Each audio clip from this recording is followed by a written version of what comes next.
So I know from our previous conversation that you break it down into two separate pathways, the technical and the not so technical. Can we talk about those and how they differ? Sure. Yeah, and there's probably 20 different pathways, but broadly speaking, I like to explain it in terms of technical versus non-technical. I think that when people think of people in information security, they've got this image in their head of someone who's got their hood up and they're in their mom's basement, right? And they've got their giant 40-ounce Mountain Dew and they're hacking until 3 in the morning. There are plenty of people, and I have great friends who do that, but they're the absolute minority.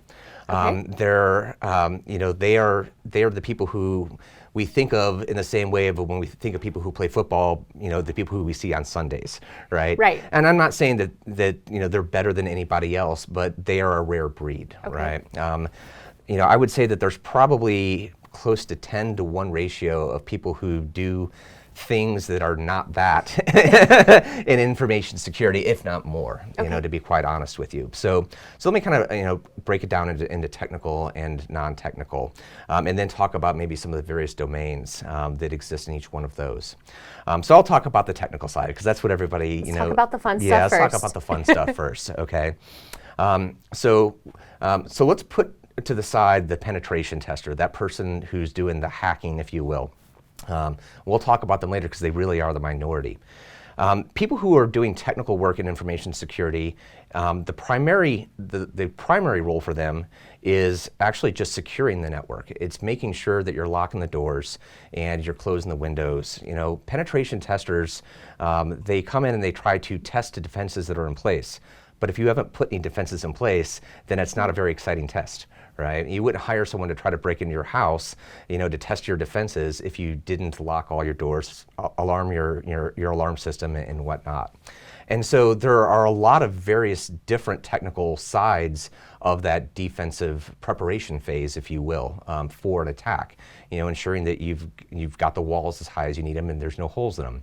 It starts out actually with, and one of the easiest areas to get into is with basic what we call vulnerability management. So when someone says that I've been hacked, right, if they truly have been hacked, the vast majority of the time, the way that an attacker got into a system wasn't because they've got this really cool new exploit that only they know, or it's this deep, dark secret. It's probably because they have software or services on their computers that already had known vulnerabilities that the whole planet knows about that they just haven't patched yet.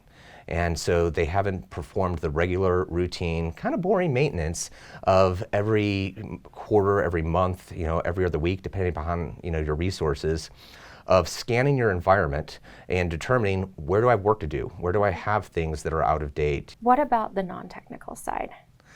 So the non-technical side, well, first I should explain what is the non-technical side, yes, please. right? So, if I'm not doing the hacking thing and I'm not doing the drudgery of scanning networks, what am I doing in information security? So we talked about, the need to put defenses in place, right? And the technical scanning is a defense, but it's the execution of a plan, of a procedure, right? It is what we call a control. And so if you have a business and you want to secure your environment, you're probably not going to whip out a scratch pad and start thinking of things to do. Someone smarter than you has already figured this out. Somebody has made a plan, an op board, if you will, right? And a list of things that you should do based upon what's in your environment.